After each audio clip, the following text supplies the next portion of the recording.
All Bangla তথ্য চ্যানেলে আপনাদের সবাইকে স্বাগতম। আরেকটি নতুন ভিডিও নিয়ে আমি আপনাদের সামনে চলে এসেছি। তো অল বাংলা তথ্য চ্যানেলে আপনারা যারা আমার ভিডিও দেখছেন এবং সাবস্ক্রাইব করছেন এবং লাইক দিচ্ছেন, অসংখ্য ধন্যবাদ সবাইকে। তো আজকের বিষয় হলো caste certificate, OBC, ST, SC certificate. আপনারা কীভাবে আপনাদের সার্টিফিকেটের যে স্ট্যাটাস বর্তমানে সেটা কীভাবে চেক করবেন। তো প্রথমত আপনাকে আপনার মোবাইল থেকে গুগল যে ব্রাউজার সেটা ওপেন করে জাস্ট এখানে লিখবেন কাস্ট সার্টিফিকেট ডব্লিউভি। লেখার পর উপরে যেটা শো করছে একদম উপরের কলমে, যেটা background classes welfare department, just এখানে ক্লিক করে দেবেন। ক্লিক করে দেওয়ার পর এরকম একটা ইন্টারফেসে আপনি চলে আসবেন।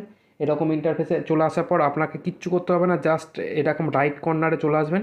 রাইট কর্নারে এসে জাস্ট এখানে এই যে 3 লাইন দেখতে পাচ্ছেন, এখানে 3 ডট লাইন, এখানে 3 ডট লাইনে ক্লিক করবেন। ক্লিক করার পর নিচে আপনার যদি এসসি থাকেন এসসি এবং যদি এসটি থাকেন এসটি, তো যাদের ওবিসি আছে তারাও এসসি এসটি সার্টিফিকেট চেক করার জন্য আপনাকে জাস্ট এসসি এসটি সার্টিফিকেট এখানে ক্লিক করবেন।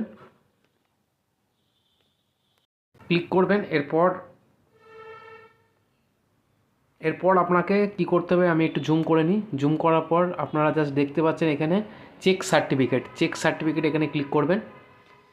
কবে আপনার সার্টিফিকেটটা ইস্যু হয়েছে সেই হিসাবে এখানে বসিয়ে দেবেন, এবং পুরনো সার্টিফিকেট হলে এখানে আপনার পুরনো সার্টিফিকেটের নাম্বার এবং ইয়ার, কোন ইয়ারে আপনার ইস্যু হয়েছে সেটা বসিয়ে জাস্ট সার্চ অপশানে ক্লিক করলে কিন্তু আপনার এটা পুরো ডিটেলসটা বেরিয়ে আসবে। তো আজকে ছিল এই ভিডিও। আপনাদের ভিডিওটি ভালো লাগলে অবশ্যই চ্যানেলটিকে সাবস্ক্রাইব করে রাখবেন। এরকম নতুন ভিডিও আমি খুব তাড়াতাড়ি আমার চ্যানেলে আপডেট দিই। তো শিখুন কিছু, আর নিজেই ঘরে বসে মোবাইল থেকে সব কিছু চেক করে নিন। ধন্যবাদ।